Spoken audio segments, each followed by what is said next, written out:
The dignity of African people demands more from us, and as we speak about African unity and Pan-Africanism, we must confront one of the greatest dangers facing the continent today, Afrophobia.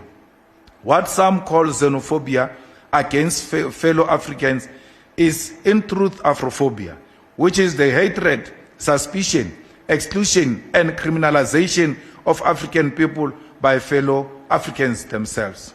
We must also be honest that Afrophobia is not new, and it did not begin in South Africa in 2008 or 2015. It is part of a long colonial strategy designed to divide African people, weaken solidarity, and make unity impossible. Colonialism survived by convincing Africans that they were strangers to one another. The Berlin Conference divided us artificially into Anglophone, Francophones, Lusophones, Arab Africa, Sub-Saharan Africa, North Africa, East Africa, Western Africa, and Southern Africa, not for our benefit, but to fragment African identity and prevent continental unity. From slavery to colonialism, to neocolonialism, to modern financial domination, the pattern has remained the same. Africa is valued for its mineral, labor, land, strategic position, and markets, but African lives themselves are treated as disposable. The world speaks about democracy and human rights, yet throughout history, it has repeatedly supported dictatorship, coups, destabilization campaigns, assassinations, and wars whenever African leaders attempted to exercise genuine sovereignty over African wealth. When Patrice Lumumba demanded control over Congolese resources, he was removed and assassinated. When Thomas Sankara sought to free Burkina Faso from dependency and debt, he was isolated and overthrown. When Muammar Gaddafi promoted African financial independence and continental integration, Libya was destroyed under the banner of humanitarian intervention, leaving instability across the Sahel that continues to this day. The destruction of Libya did not only destroy Libya, it destabilized Mali, Niger, Chad, Sudan, and the border region through weapons, militant activities, trafficking networks, and migration crises. This is how imperialism functions. One African country is weaponized against another, instability in one region becomes a crisis for neighboring states, and divisions weaken the continental collectively. White supremacy understood very early that a united Africa will become an unstoppable political and economic force, and so division became a weapon. We have seen painfully examples of this throughout modern African history. In 1969, the government of Ghana, under those orders, expelled hundreds of thousands of undocumented migrants, many of them Nigerians and Western Africans who had contributed to the Ghanaian economy. Years later, during economic crisis in the 1980s, Nigeria retaliated by expelling millions of Western African migrants, including large number of Ghanaians. This cycle of retaliation between the two great African nations demonstrated how quickly economic hardship can be manipulated into hostility against fellow Africans. Instead of confronting neo-colonial economic structure and elite failures, ordinary Africans became targets. In Zimbabwe, the Gurahundi massacre of the 1980s remained one of the most painful chapters in the post-independence African history. Thousands of many Ndebele civilians were killed during brutal state crackdown in Matabeleland. This tragedy reminds us that ethnic chauvinism and political intolerance can become deadly when power is not guided by democratic accountability and Pan-African humanism.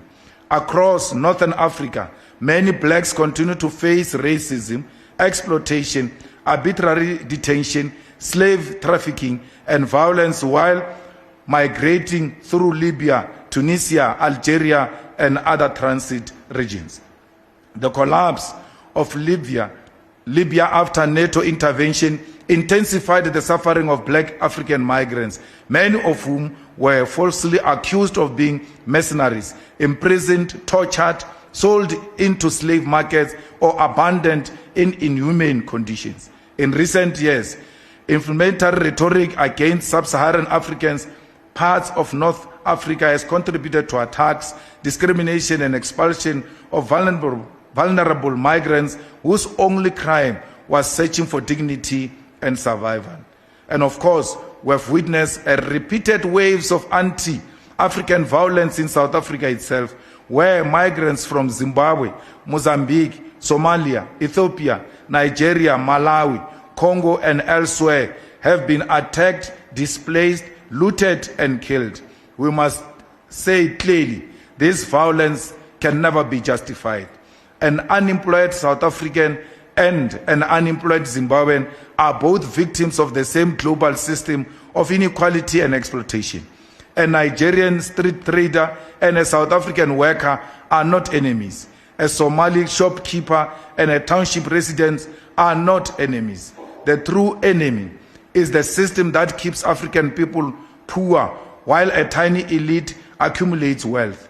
Kwame Nkrumah warned us when he said, "The forces that unite us are intrinsic and greater than the superimposed influences that keeps us apart."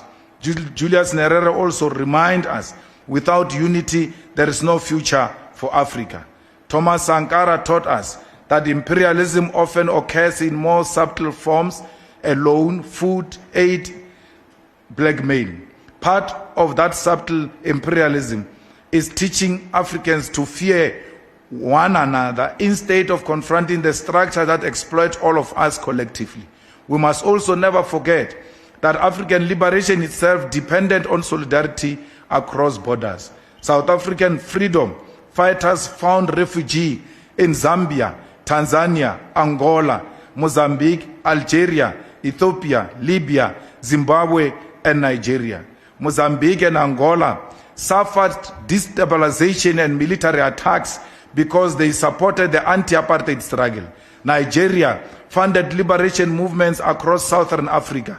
Tanzania became a home for exiled revolutionaries from across the continent, and Algeria trained liberation fighters from anti-colonial movements throughout Africa. No African country liberated itself entirely alone, and that is why Afrophobia is not only morally wrong, it is historically ignorant.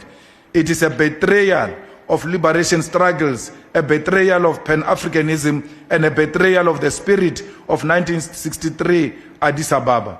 Comrades, we must understand something fundamental. In the global system, Africans only truly have one another. Europe will defend European interests. America will defend American interests. China will defend Chinese interests. Africa must defend African interests. Fellow Africans, the dream of Africa, of a united Africa, is not impossible. It is possible to establish a common African currency in the future. It is possible to build integrated rail and transport system from Cape to Cairo. It is possible to establish African-controlled financial institutions that free us from dependency on the IMF and World Bank. It is possible to create visa-free movement across the continent.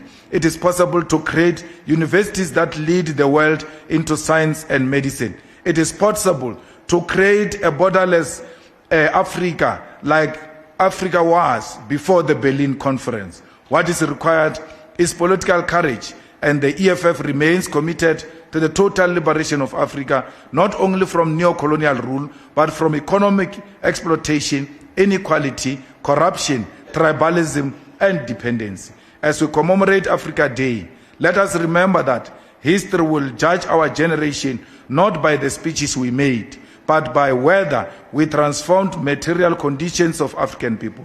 The task before us is clear: unite Africa, industrialize Africa, democratize Africa, defend Africa, liberate Africa economically. There is no room for anyone who wants to hate Africans. There is no room for black-on-black violence.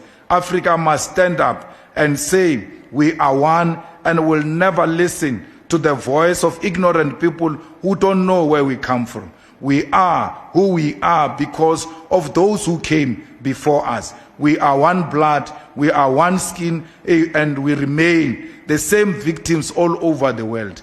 Africans are hated in South Africa, Africans are hated in Africa, Africans are hated in the whole global village, and therefore it is now the time for Africans to show one another love, and this mission should be achieved in our lifetime. I thank you.